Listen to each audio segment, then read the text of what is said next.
जय जगन्नाथ। 1936 मसीहा जनवरी 12 तारिख में बालेश्वर सहरर सुनहाट ठारे जन्मग्रहण करते कवि ब्रजनाथ रथ। पिता थिले विश्वनाथ रथ और माता तारामणि देवी। स्वाधीन भाव में चलिबा लेखिबा और निजर मत प्रकाश करिवार मानसिकता तांकर तैयारी होइथिला तत्कालीन विक्टोरिया जुबली मध्य इंग्राजी स्कूल रे पढ़िबा बेल ठार। बालक ब्रजनाथ 1947 अगस्ट 15 तारिख दिन जातीय पताका सहित निज स्वाधीनता संपर्कित एक स्वरचित कविता को उड़ाई पताका साथी। ताहा थिले तांकर प्रथम कविता। नवम श्रेणी में पढ़ुला बेले 1951 डगर पत्रिका रे प्रकाश पाइथिला तांकर प्रथम प्रकाशित कविता व्यर्थता।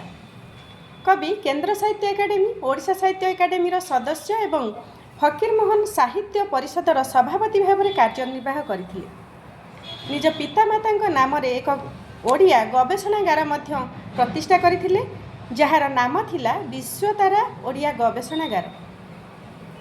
कवि रचनावली गुड़िक मध्य मरुगोलाप, निजस्व संलाप, निशब्द प्रतिवाद, सभ्यतार मुह, समयर शब्दलिपि आदि अनेक कविता। तांकर अनुवाद मध्य तस्लीमा श्रेष्ठ कविता, दुखिनी झीर गीत, अन्नदा मंगल, जेल, पत्रावली आदि अन्यतम। लेखक 2012 मसीह अति बड़ी जगन्नाथ दास पुरस्कार, ओडिशा साहित्य एकाडेमी पुरस्कार, टागोर साहित्य पुरस्कार, साहित्य भारती सम्मान सह आहरी मध्य अनेक पुरस्कार और सम्मानर अधिकारी होइथिले। कविंकर हे मोर स्वदेश कविता संकलनटी स्वाधीनतार सुवर्ण जयंती पालन अवसर में प्रकाशित। एथिरे सर्वमोट 33टी कविता स्थान पाई। संकलनर एक कविता एई भारत रे। तेबे आसंतु ए कविताटी पाठ करिबा। गणतंत्रर गणिकालय रे ये केउ खेल ये की रीति। गणतंत्रर गणिकालय रे ये केउ खेल ये की रीति। क्षमता लोभरे अर्थ लोभरे नीलाम चली विवेक नीति।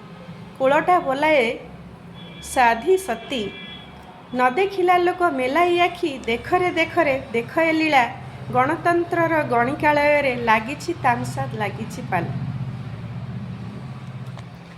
एदलु सेदल अदल बदल चालिछि मादल पराए गड़ी। त्रिगुण रज्जु करे धरी आजी नचाउछि मृगी केनर हरी। मूलकटा सारा पड़ी हुरी, अंध जनता नयन फेड़ी। देख ए देशर भाग्य कासे, घोटी घोटी आसे घन अंधार शुभ पेचक अट्टहासे। निर्विकार रे निर्वाचर रे निर्विकार रे निर्विचार रे आपना बुद्धि विवेक चोरी। संविधानर गलारे चलाए गुप्त घातक शाणित छुरी। धर्म को आखि मिटिका मारी, पौरसहीन राजार दलाल भ्रष्ट चेतन दुशासन। महाभारतर कुरुसभा तले कृष्णारे करे वस्त्रहीन। आमे जेते सबु स्वार्थ बेपारी देखुछु ए लीला देखुछु बसी। आमरी आगरे आम स्वाधीनता झुलुछि गलारे लगाई फासी। मत्त शासक उठुछि हसी, चहली जाउनी विवेक आमर दोहली जाउनी आमरी बुकु। आम अधिकार लुंठित हुए तथापि वाक्य न फिटे मुखु। धन्यवाद। भल लगी लाइक करेंगे, शेयर करेंगे, कमेंट बॉक्स रे निजर मतामत निश्चय जनइबे। आज पई रहिली, नमस्कार।